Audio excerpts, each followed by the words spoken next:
Ang programang ito ay rated SPG. Striktong patnubay at gabay ng magulang ang kailangan. Maaaring may masiselang tema, lengguwahe, karahasan, sexual, horror o droga na hindi angkop sa mga bata.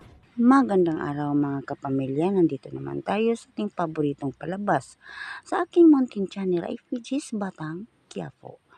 Nang nagsama si Tanggol at si Tisay, nag-usapan sila. Tinanong ni Tisay si Tanggol, ano, hilig ka ba sa mga masasakyan?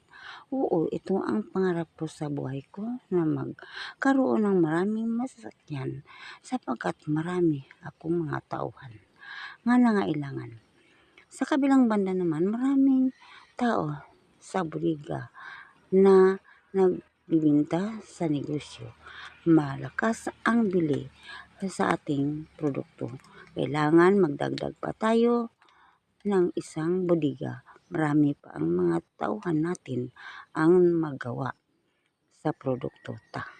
Lucio, nandito ka, alam mo, Mr. Ho, ano, pareho ba ito sa negosyo mo doon sa Hong Kong? Oo, sige. Bilisan niyo mga katulong. Marami pa tayong naibenta ng mga negosyo. Sa Mr. Ho at si Lucio ay nagkatutukay sa kanilang mga baril.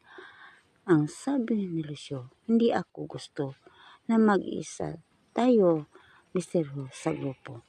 At sa kabilang banda naman si Olga at David ay nagplano na sila ang pumaslang sa grupo nila ni Lucio. Nagkabarilan sila, Olga at Lucio, at ang grupo ni Lucio. Mahaba ang kanilang pagbakbakan. Iligtas natin si Mr. Ho at ubusin natin ang Montenegro. Mga kasama, kunin ninyo ang mga illegal na negosyo. At sa kabilang banda naman, isang tinuruan ni Lucio na magkabitin niya ang baril. Ito ang may tiwala ako sa iyo.